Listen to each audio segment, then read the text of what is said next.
Hello, boys and girls, and welcome back to another edition of Children's Storybook Corner. This story comes from the Tall Book of Princesses. It's a treasury of classics that will last a lifetime. 11 stories in all, including Cinderella, Rapunzel, and Sleeping Beauty. They're just some of the classic fairy tales that you can enjoy in the Tall Book of Princesses. And it's beautifully illustrated by Alexei and Olga Ivanov's richly detailed work, and it makes it a treasured addition to any child's bookshelf. Today's story is none other than Sleeping Beauty.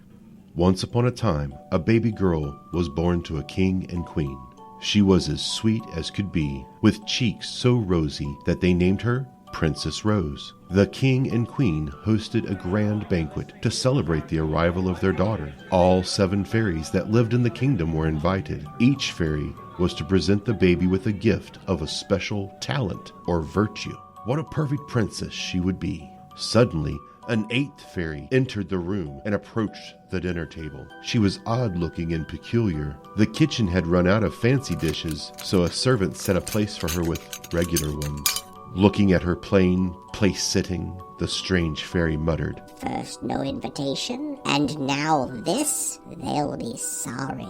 One by one, the fairies presented their gifts: intelligence, beauty, honesty, grace, and the talents for singing and playing music. The 7th fairy was about to speak, but the wicked fairy could not hold her tongue any longer. "On her 16th birthday, Princess Rose will prick her finger on the needle of a spinning wheel and die." With those words, she vanished in a cloud of smoke. The queen began to cry. A fairy cannot undo another fairy's spell, but the 7th fairy could make it a little bit better. "The princess shall not die," she announced. "She will sleep for 100 years before being awoken by the kiss of a prince."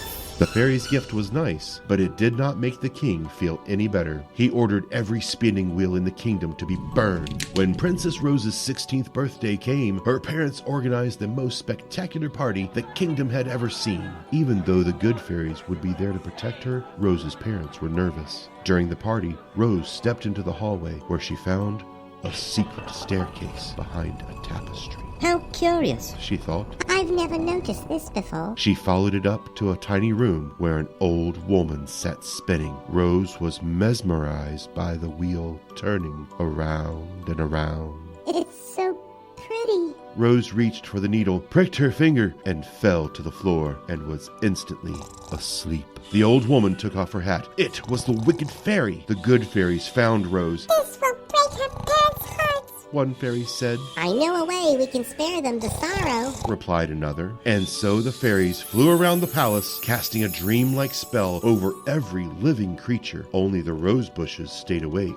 They kept growing until they covered the entire kingdom. Many princes had heard the rumors of Sleeping Beauty, who lay waiting for a kiss. A few had tried to rescue her, but they were not strong enough to cut their way through the briars. But Prince Paul was different. He was determined to reach the castle. He used his sword with all his might until he cut his way through. He found the Sleeping Beauty, and she was the loveliest girl he had ever seen. With one kiss, the spell was lifted. The people of the kingdom awoke. The prince and princess were soon married, and they lived happily ever after. And that's the story of Sleeping Beauty. I sure hope they had a good gardener available to cut down all those rose bushes that had overgrown the whole kingdom. If you enjoyed this reading and would like to hear more, be sure to hit the like and subscribe button so that you can get notifications when new readings come out, like this one. Thanks for listening. Goodbye.